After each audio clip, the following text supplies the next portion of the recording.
A battle group is a combined arms team. The collection of component parts that together is able to respond to a series of threats. Instead of just having one type of element, for example, infantry units or artillery units, a battle group is a mixture of those various combat arms.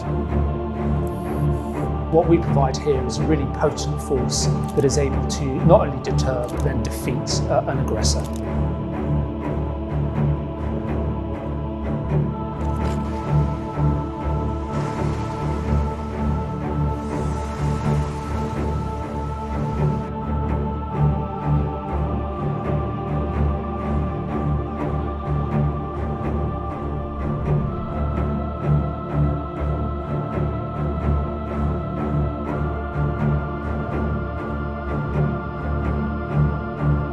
These battalions will be robust and they will be multinational, and they make clear that an attack on one ally would be considered an attack on the whole alliance.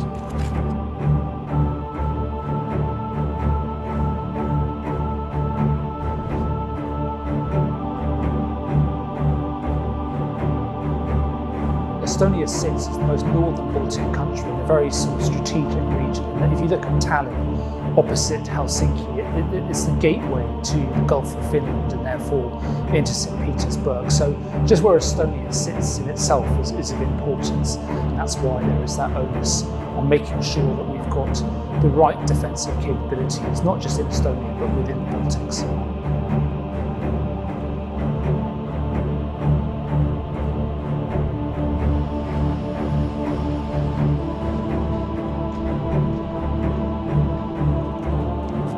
Our first priority is always readiness.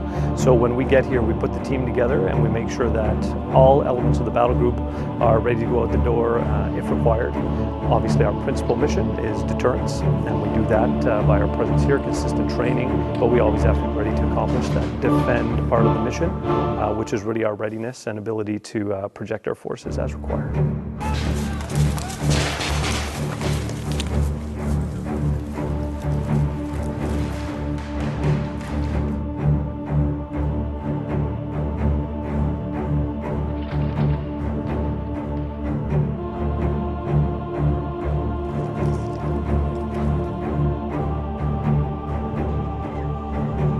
Within our command post, all 9 nations are represented. All 9 nations are represented within each of the subunits, each country providing different capacities to the battle group. And each of the contributing nations brings forward a component that adds to the defensive posture of that battle group. So we really are sort of the sum of all the parts, and that's what we draw our strength from, and all the strengths and capabilities that those nations offer. It's one of the most rewarding missions you can have as an armed force. I believe it's an amazing concept when you bring all the countries together under one unified command structure, and everyone has a singular purpose. Being NATO allies, we have a lot of common tactics, techniques, procedures, and whatever is not common, we're able to sort out relatively quickly once we get on the ground.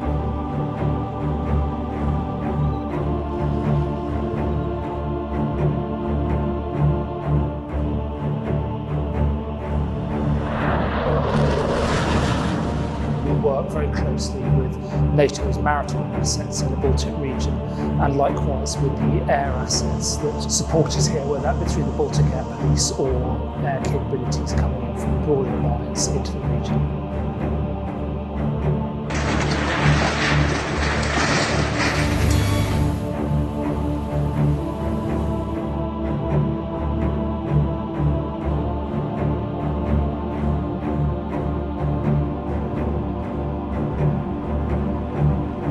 So the events starting in February 24th have obviously brought additional focus to our mission. We see that the threat is real, and we see the conflict in Ukraine playing out as it is now. So our soldiers come with a renewed focus to maintain readiness and definitely be ready at all times.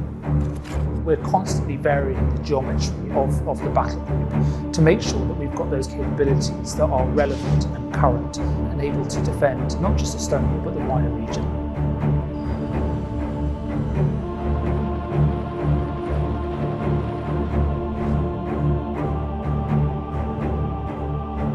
So we have 8 multinational NATO battlegroups from the Baltic Sea to the Black Sea. You're expanding upon that current footprint. So now instead of having it just in the north, east of the NATO region, now you're spreading it all the way down to the southeast, and you're creating that barrier, if you will, against any aggression all the way through the region.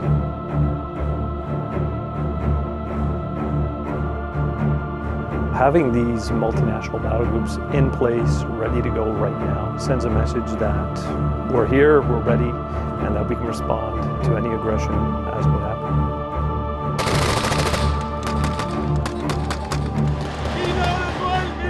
The fact that we're able to work so effortlessly and seamlessly together and able to integrate is a clear demonstration of the cohesive nature of the alliance and the unity that we have.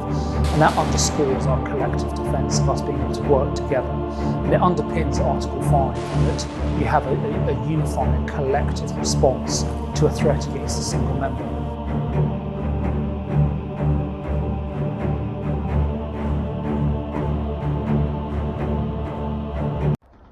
Cujo 5-1, this is Stalker. Stand